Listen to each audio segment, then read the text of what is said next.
There's a sense of peace here, a sense of home, a sense that God's country is not just a Southern expression, but something much more. Every day is a gift. Every day that I get up to and free in my home is a gift.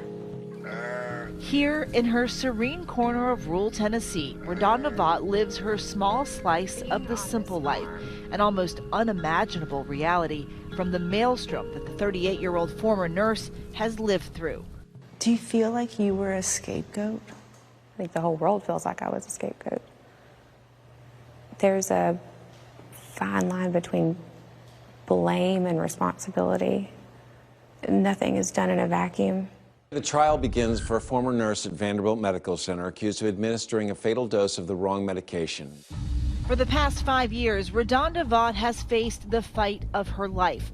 A former intensive care unit nurse who in 2017 accidentally gave the wrong drug to a patient, Charlene Murphy, causing her to lose her life.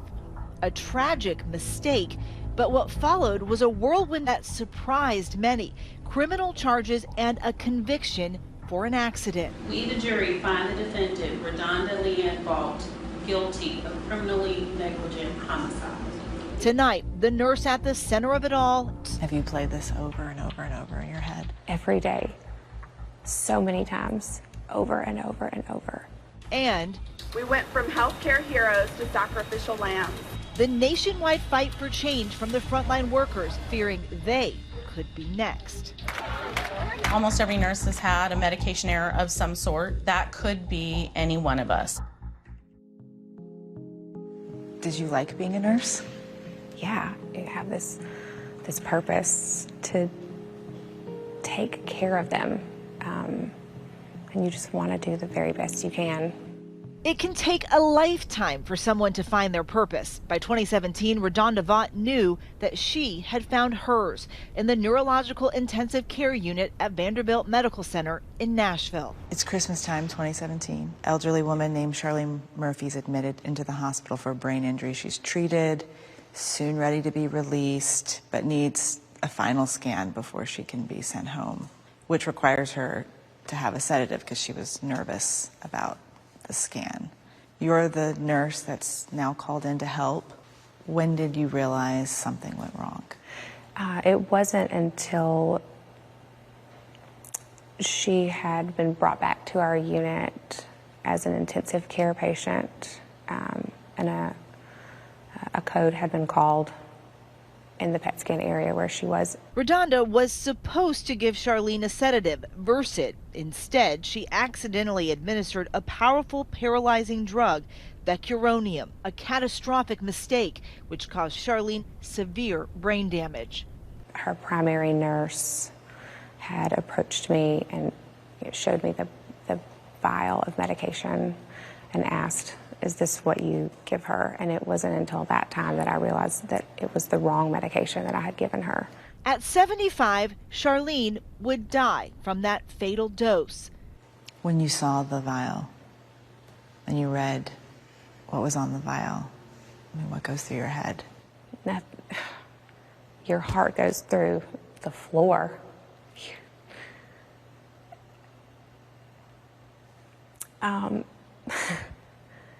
You just, you can't even imagine. Vanderbilt fired RaDonda, but what came next shook her to her core. After multiple investigations, her nursing license revoked, and the Nashville District Attorney charged RaDonda with reckless homicide and abuse of an impaired adult in 2019. Those words. Reckless. Reckless. Reckless homicide and abuse. That's heavy. The prosecution basing its case on what they say were 18 egregious actions and inactions that killed Charlene Murphy. Among them, they argue, was overriding the system used to obtain drugs and ignoring a warning directly on the vial cap. We had to use the override function to obtain medications. This was like a normal part of your routine, having to hit override. Oh, you couldn't obtain an IV fluid without hitting the override button. Vaught admitted she was distracted that day because she was escorting a trainee. Anytime you have an additional responsibility, that responsibility can be distracting. I allowed myself to split my focus. But Vaught's attorneys argued that her fatal mistake was made possible by systemic errors involving the hospital's pharmacy, which allowed nurses to routinely override safeguards. A 56-page federal investigative report following Murphy's death also outlined deficiencies found at the hospital. So many things had to line up incorrectly for this error to have happened, and my actions were not alone in that. We're not talking about an intentional act. We're not talking about a nurse trying to kill a patient. A medical error to lead to a criminal charge, and in particular, a charge of homicide. That's very, very rare. I can't think of another recent instance where it has occurred. Neither the medical center nor anyone else associated with it face criminal consequences for the incident. ABC News reached out to Vanderbilt Medical Center, but they declined to comment. Following a federal investigation, the hospital submitted a corrective plan of action to address some of the findings included in the report. Who's responsible in what happened here? I mean, nobody wants to point a finger. That's not what you're supposed to do in healthcare. You don't point your finger and blame someone. You hold yourself accountable as a part of a team and you say, what could I have done better?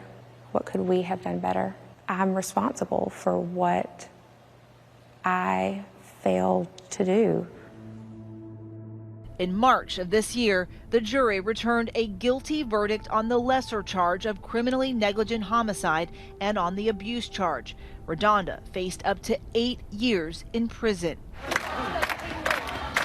Let's not forget that Redonda's freedom is at stake. It really is the straw that broke the camel's back. After everything nurses have been through the last 2+ years, now to be charged criminally and convicted, why would anybody want to be a nurse now? A firestorm spread across the country. A Change.org petition calling for clemency for Vaught garnered more than 200,000 signatures. The American Nursing Association saying it was deeply distressed by this verdict and the harmful ramifications of criminalizing the honest reporting of mistakes, and that the case set a dangerous precedent. All this a spark in an already vulnerable healthcare system on the brink of collapse. We'll spend an entire 12-hour shift not going to the bathroom, not eating, not drinking enough water. You get to the end of the day and you're just mentally, emotionally, and physically exhausted. The system is set up to make it easy for us to make a mistake like this. Nurses Tina and Erica came together to form a support group for Redonda. I'm so proud of each and every one of you. This is a public safety issue. I don't want to live in a world where if I go to a hospital, the nurses and doctors that are going to be taking care of me would be afraid to speak up if they made a mistake. While Vaught's performance fell below what the profession kind of aims for, to say that if you were to make an error like this, you would face a homicide charge and possibly years in prison would cause a lot of those people to reconsider whether to stay a nurse or whether to become a nurse. All rise. At her sentencing this month, Redonda making a heartfelt apology. I would like to apologize to Ms. Murphy's family, first of all. She will never be lost in my mind. She will always remind me every day of what I need to do to be better as a person. Murphy's family grieving and expressing their lost relatives' wishes. We forgive her. My mother-in-law would want her to be forgiven. And jail time is not an option to me for her. Court therefore finds that judicial diversion is appropriate. Redonda Vaught was sentenced to 3 years supervised probation. ABC News reached out to the family of Charlene Murphy, and they declined an interview at this time. I will always carry her with me, and if I can affect a positive change, I'm going to do that. It is heart-wrenching to know that Miss Murphy and her family were so horrifically let down. They are the patient and the family that will live with me the most. Hi everyone, George Stephanopoulos here. Thanks for checking out the ABC News YouTube channel. If you'd like to get more videos, show highlights, and watch live event coverage, click on the right over here to subscribe to our channel, and don't forget to download the ABC News app for breaking news alerts. Thanks for watching.